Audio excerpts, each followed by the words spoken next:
Johnson's horses are tough, but he showed a typical Mark Johnson attitude in the closing stages, didn't he? Yeah, a lot of Marks like to go to the front and then, when something comes to them, quick and away, and he did it well.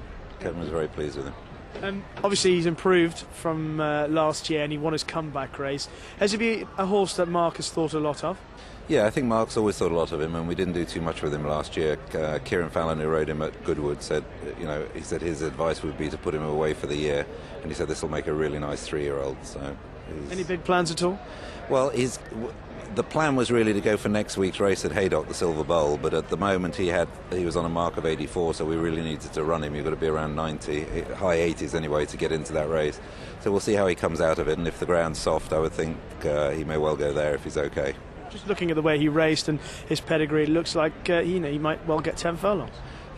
Kevin said that on faster ground he'd almost certainly want 10 furlongs, but while it's still soft, he says a mile's fine.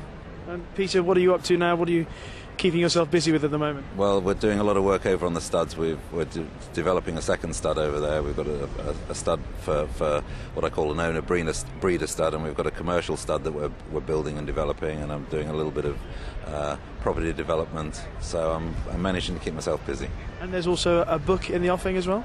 Well, I've written what you might call my memoirs of my time at the BHB and in racing politics, and I've written it really more for myself than for publication. I haven't decided whether I want to publish it or not. It's actually been written. I've finished all the tapes. I finished them last week, and Alan Lee, who's writing it, is busily writing away. But when the manuscript's finished, I'll read it, and then I'll decide whether I really want to publish it. But I wanted to get my closure on my years at BHB down on paper before I forgot what it was all about. We look forward to reading those exciting memoirs. Peter, well done with Pepper Tree Lane. Plenty to look forward to. Well done today. Thank you very much.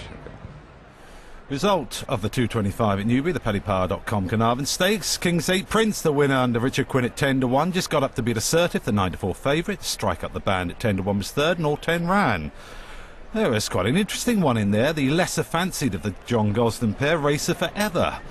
As you can see, highlighted initially, held up at the back by Robert Havlin.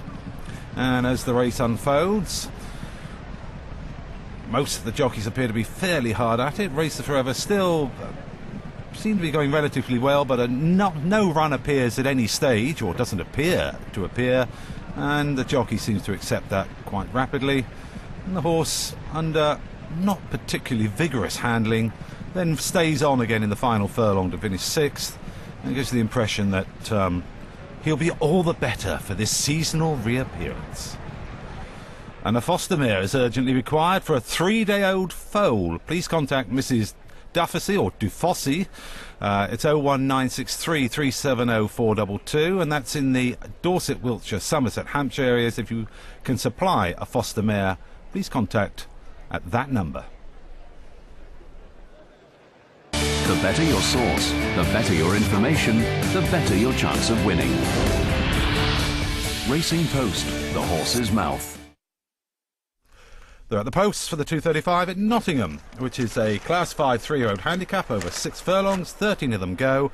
The one that doesn't is number 11 Red Vixen, which was my idea what might win it.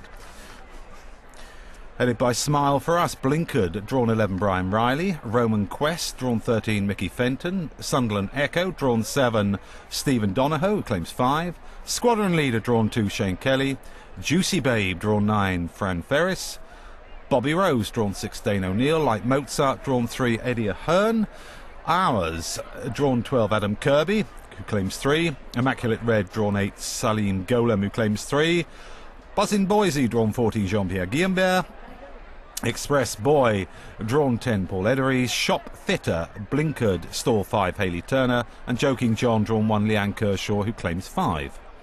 Wide open betting, a Roman Quest is the 5-1 favourite.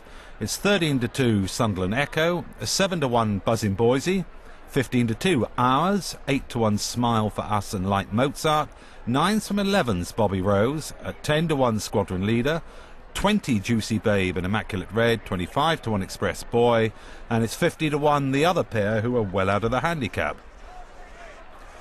Fascinating little contest, not at all easy. The Roman Quest is just heading the market, and this horse A one at Folkestone 2 starts ago on good to soft is £5 higher now and ran reasonably well despite being a beaten favourite when fourth on the new track at Kempton.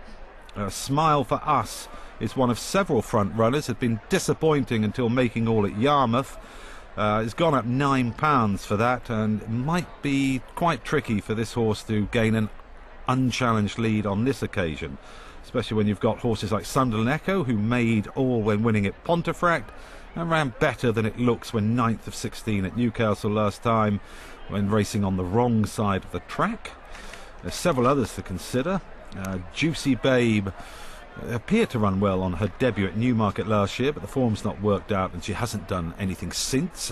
Handicap debut for her. There was Money for Hours, again making a seasonal reappearance. Definite signs of ability last year, but also definite signs of temperament. Reportedly hung and carried his head high on one occasion, so you'd have to wonder about Hours' temperament, also his ability to act on the ground. A very difficult race indeed to fathom out. Normally with this number of runners they might well split into two groups, and when they do, the low numbers on soft ground are figured to have the advantage, in which case we could be looking at Squadron Leader from the Hannon Yard and, well, not Shop Fitter and Joking John, who are two banded horses. So most of the pace should come up the stand side. But as we've got more betting, Roman Quest is now hardening 9-2 favourite. 13-2 Sunderland Echo, 7-1 Buzzing Boises, who ran at Salisbury yesterday, about 22 hours ago. Smile for Us is 8s. Bobby Rose is also 8s. That opened at 11s. And it's 8-1 like Mozart and Hours and above. Most of them are in. Let's join Graham. Thank you, Jonathan. And probably noticed the time for the first race. Well, just to reinforce the ground conditions, the jockey said it's not that bad. It's just on the good to soft side, so the headwind clearly having a marked effect here today.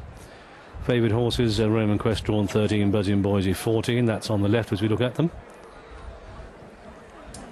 Nearly all in for this Racing UK on channel 432 handicap.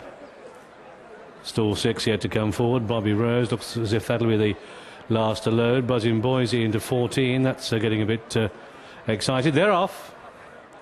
It's over 6 furlongs here on the extreme right, Joking John, and 4 coming down the stand side. Meanwhile, majority of runners on the far side as they race through the first 2 furlongs. Far side headed by Sunderland Echo that has the lead here, just with up on the inside of that light Mozart. Meanwhile, stand side on the stand side of the far side group got Express Boy.